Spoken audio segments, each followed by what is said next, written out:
data inflasi dan juga PMI ini menunjukkan terjadinya deflasi dan juga kontraksi yang masih terus terjadi selama 3 bulan beruntun. Menurut Ibu, seperti apa keadaan ekonomi kita hingga akhir tahun 2024 nanti?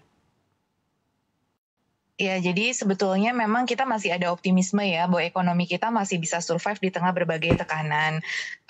Cuman yang beruntungnya kan kita sekarang sudah ada relaksasi dari sisi suku bunga, namun ternyata secara struktural ekonomi kita meskipun kita likuiditas sudah mulai melonggar, suku bunga sudah mulai turun, tetapi justru kita menghadapi challenge dari sisi struktur ekonomi kita ya, di mana kan kita tahu tergerusnya kelas menengah, itu karena kelas menengah yang demand-nya cukup tinggi di dalam konsumsi dan ternyata itu tercermin dari sisi harga sendiri ya, bahwa kita memang mengalami deflasi secara mantuman dan inflasi kita jauh di bawah target. Kan sebetulnya inflasi kita 2,5 plus minus 1 targetnya. Nah, ternyata kita di bawah itu gitu. Nah, di bawah itu sebetulnya bagus atau tidak, memang tergantung dari apa penyebab dari inflasi turunnya ya. Tapi itu sudah mulai ada indikasi pelemahan dari demand dan itu bersamaan dengan dari sisi supply-nya industri juga terkontraksi ya berdasarkan data PMI tadi. Jadi artinya bahwa secara keseluruhan sebetulnya pertumbuhan ekonomi kita itu agak sulit untuk tumbuh di atas 5,1% gitu atau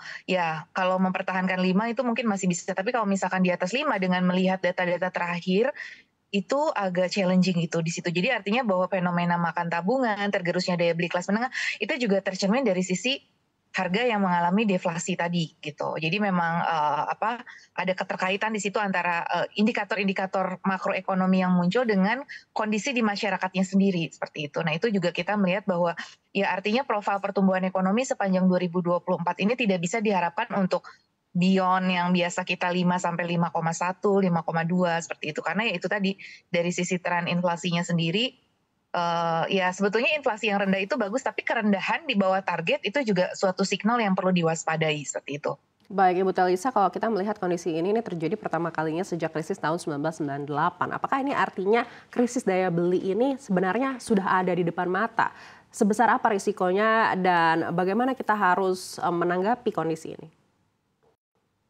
Iya, jadi, sebetulnya definisi dari krisis itu apa ya, kalau 97, 98 kan ketika itu rupiah sedang mengalami, peningkatan yang sangat drastis atau overshooting ya dari 2.500 ke 16.000, ada krisis hutang di mana kita belum ter-hedge di situ resikonya sangat besar. Nah, kemudian kita jatuh kolaps karena ada triple crisis di situ, ada krisis perbankan, ada krisis nilai tukar, dan krisis utang. Nah, jadi kalau yang ini kan memang perlambatan pertumbuhan saja, jadi belum bisa dikatakan sebagai krisis. Jadi karena kalau krisis itu sudah pertumbuhan ekonominya itu negatif 2 kuartal berturut-turut yang disebabkan oleh triple krisis ya kalau cerita 97, 98. Jadi kita belum bisa menyamakan ini dengan krisis 97, 98 karena satu, kita tidak mengalami krisis nilai tukar. Nilai tukar kita malah belakangan menguat kan. Jadi ya kita cukup apresiasi ya dengan monetary policy dan pemerintah yang untuk menstabilkan rupiah ya. Kita kan sempat agak turun tapi dengan mulai the Fed itu tidak hawkish lagi ya, kemudian upaya-upaya yang dilakukan dari sisi devisa ya kita bisa menjaga kestabilan rupiah. Nah, sebetulnya rupiah nggak lagi krisis juga gitu kan. Jadi dan debt kita sebetulnya masih di level aman walaupun ada peningkatan, tapi kita tidak mengalami krisis hutang seperti itu. Jadi belum bisa dikatakan bahwa ini adalah kondisinya krisis, hanya ada perlambatan, pelemahan. Jadi terutama yang terpukul pelemahannya ini adalah kelas menengah itu tadi. Tapi kan kita bukan cuma kelas menengah, ada kelas atas. Nah, kelas atas itu masih growing. Jadi yang menyelamatkan secara agregat rata-rata kelas atas kita itu. Cuman yang kebanyakan orang itu adanya di menengah gitu. Publik itu kan kebanyakan di menengah gitu. Nah, menengahnya inilah yang lagi banyak perlambatan di situ. Tapi overall secara agregat tuh kita masih tumbuh positif gitu. Jadi itu belum bisa kita katakan sebagai krisis. Hanya pelemahan daya beli khususnya di kelas menengah. Seperti itu sih kalau saya melihat fenomenanya seperti itu ya. Jadi ya perlambatan aja. Jadi kita tumbuhnya nggak bisa lebih beyond daripada yang 5,1 tapi kita tidak negatif begitu. Jadi kita tidak bisa sekali lagi again menyamakan dengan krisis 97, 98 gitu. Baik, Ibu Telisa, banyak yang mengatakan memang di korporasi ini masih tetap wait and see meskipun sudah ada pemangkasan suku bunga. Ibu lihat kapan baru ini mulai bergeliat lagi dan akhirnya bisa memberikan perbaikan untuk daya beli kelas menengah?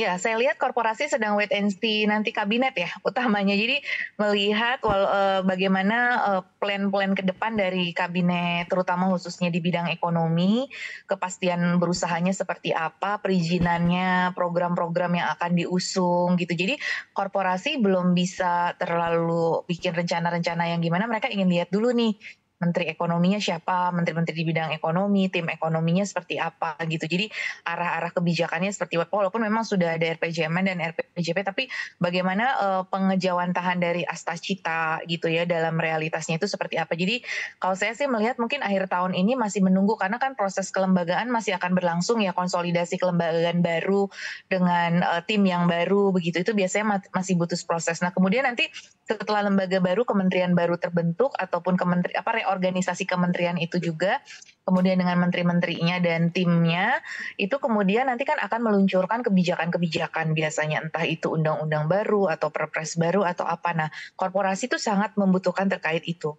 Arah kebijakan pajak ke depan itu juga sangat ditunggu oleh korporasi, jadi atau tidak nih naik 12%, PPN, kemudian cukai manis ini jadi atau tidak, banyaklah reformasi pajak ya dengan adanya core tax system tuh nanti pengaruhnya ke korporasi seperti apa. Pasti jadi mereka masih melakukan assessment. Makanya sekarang masih perusahaan-perusahaan itu masih cenderung wait and see seperti itu.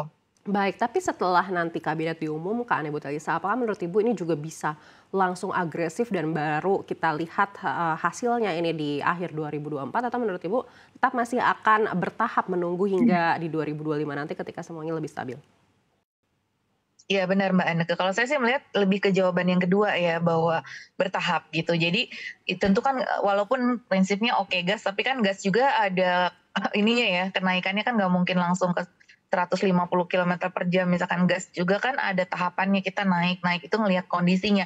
Kalau misalkan jalannya macet ya gas juga kan harus direm juga gitu. Jadi artinya bahwa tentu investor itu kan rasional ya, pasti akan adjust ataupun dinamis lah dengan kondisi. Jadi akan menyesuaikan. Jadi tapi setidaknya shock terapi dulu nih dari sisi menterinya, oh ternyata kredibel, wah itu bisa memberikan semangat baru, akan ada adjustment kayak gitu. Di akhir tahun setidaknya kita bisa mengejar target yang agak tertinggal ini ya, gitu. Nah nanti di awal tahun harapannya bisa lebih. Nah jadi harapannya juga bahwa kredibilitas kebijakan yang akan diusung oleh tim yang baru itu juga akan memberikan semangat baru seperti itu. Biasanya kan kalau kabinet baru ada jargon baru, ada freshman dari ini ya, walaupun tidak harus semua baru, artinya ada suatu kebaruan yang ditawarkan lah dari tim gitu kan, ataupun dari Pak Presiden sendiri, dari leadership-nya tuh arahnya seperti ini yang memberikan angin segar buat para pelaku usaha seperti itu. Jadi saya melihat tetap akan bertahap.